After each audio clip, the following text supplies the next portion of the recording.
pemirsa Kupas TV dimanapun berada. Hari ini saya bersama Direktur di Reskrim Narkoba Polda Lampung, Bapak Kombes Pol Sobarmen. Kita hari ini akan bincang santai tentang masalah peredaran narkoba di Lampung. Sebagaimana kita ketahui, peredaran narkoba sudah sangat masif sekali, bahkan banyak menjerat termasuk para pesohor negeri. Hari ini kita akan bincang santai dengan beliau tentang bagaimana cara mencegah supaya masyarakat tidak terjerat kasus narkoba. Selamat pagi Pak Dir. Selamat pagi kabarnya Pak Direktur Kupas Tuntas. Mungkin bisa diceritakan Pak Sobarmen tentang tadi kenapa orang banyak yang terjerat kasus narkoba. Terima kasih kepada Pak Direktur Kupas Tuntas yang sudah mengundang saya untuk bincang-bincang terkait dengan permasalahan narkoba khususnya untuk Provinsi Lampung.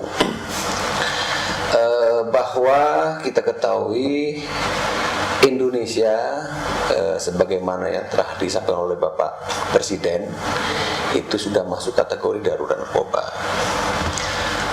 Sehingga saya juga harus bisa menjabarkan apa yang dimaksud dengan darurat narkoba yang disampaikan oleh Bapak Presiden.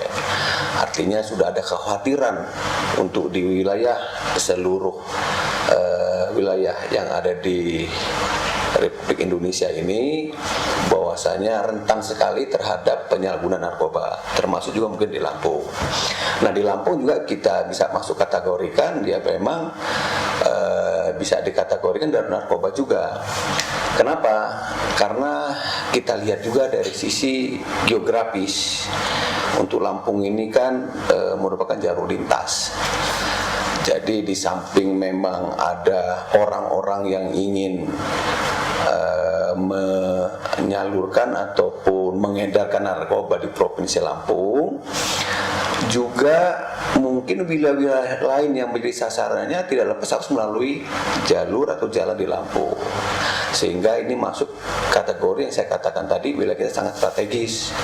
Bisa saja yang tadinya mungkin untuk di daerah lain, karena kita termasuk jalur lintasan, sehingga rencananya berubah. Akhirnya mungkin barang yang harusnya untuk di tempat lain terpaksa harus diberhentikan di Lampung. Lalu yang kedua, dari sisi ekonomi juga kita lihat bahwa harga penjualan dari saat dia mengambil sampai ke tangan pembeli itu memang disparitasnya sangat beda jauh sekali. Jadi juga untuk mendorong ataupun memancing seseorang untuk berbisnis di narkoba ini, karena sangat menguntungkan sekali, untungnya besar sekali, sehingga mereka tidak harus bersusah payah dengan cara menjual narkoba saja, dengan waktu singkat dia bisa mendapat untung yang besar.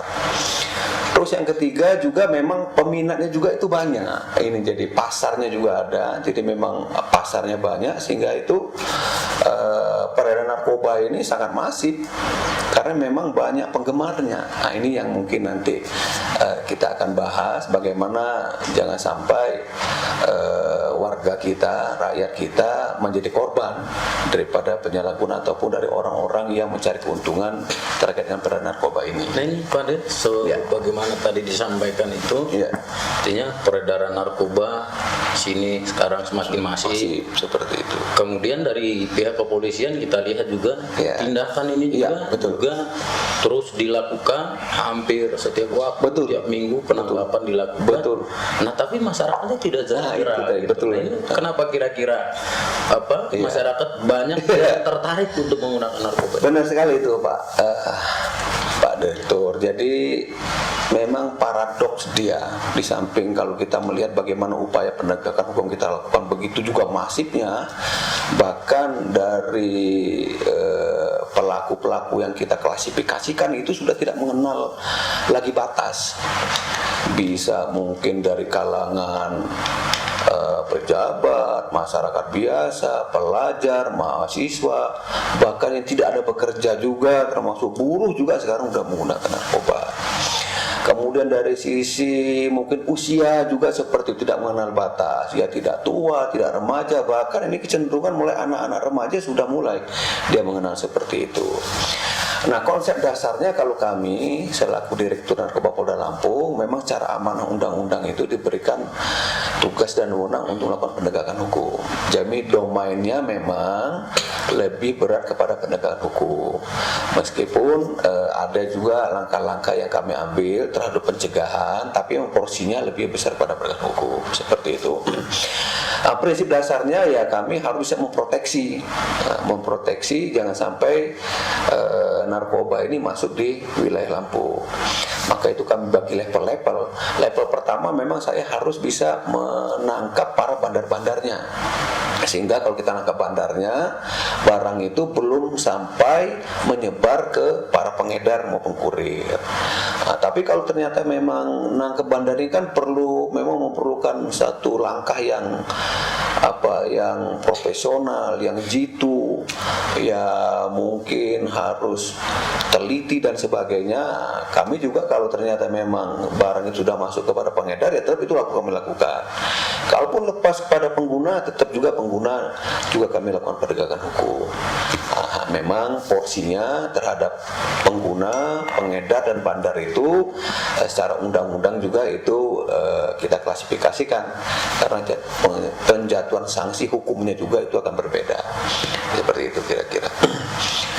Pak Dir bahas soal masalah mengejar bandar-bandar. Iya, gitu. betul. Ini kan kita lihat di Provinsi Lampung, hampir setiap bulan ada saja bandar itu yang ditindak betul, sama Polda Lampung. Tapi kita lihat itu narkoba itu masih terus ada gitu. Betul. Nah, ini apakah memang bandar-bandarnya juga selalu bertumbuh terus gitu? Atau dari kita sendiri memang yang terus masih melakukan penindakan? Ini pertanyaan sangat menarik sekali ini. Sejak tadi awal saya katakan ciri-ciri dari narkoba itu adalah salah satunya faktor ekonomi, ya.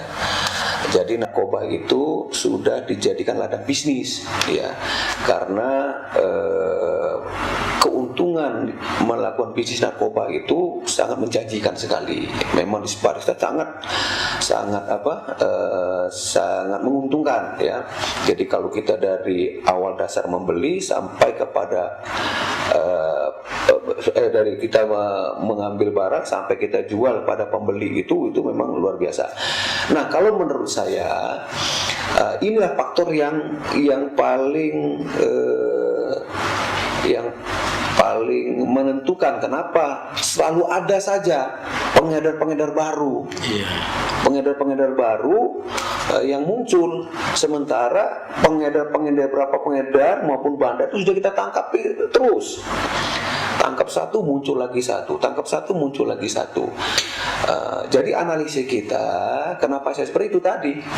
Jadi memang peredaran narkoba ini sangat menjanjikan dari sisi keuntungan secara ekonomi seperti itu. Jadi kalau pertanyaan kenapa sih masih banyak saja, itu tadi karena faktor ekonomi seperti itu.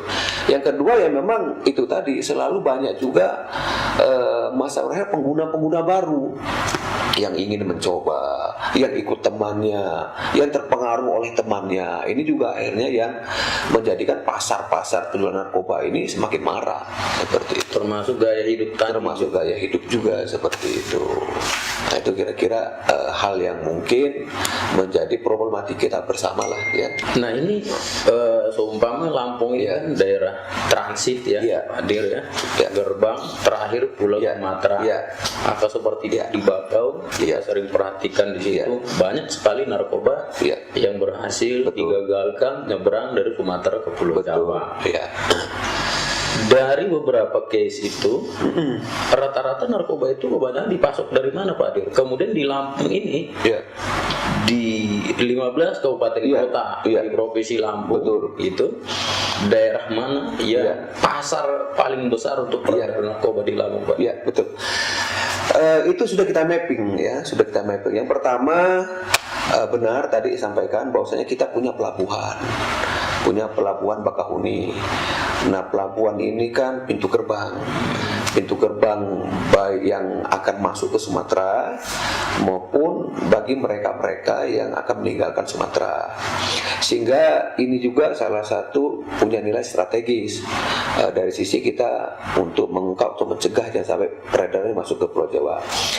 Pimpinan saya juga Bapak Kapolda maupun Bapak Kapolri, Bapak Kabar Eskrim sudah mewanti-wanti untuk kepada kita supaya memanfaatkan atau memaksimalkan petugas-petugas yang ada di pelabuhan Bakahuni atau di Sipol, ya seperti itu. Karena mereka berharap kalau ternyata barang itu lolos misalnya dari Aceh, Medan, kemudian Riau, Padang, Jambi, Palembang, paling tidak di Lampung harus bisa kita proteks ya, supaya tidak sampai nyebar ke Pulau Jawa.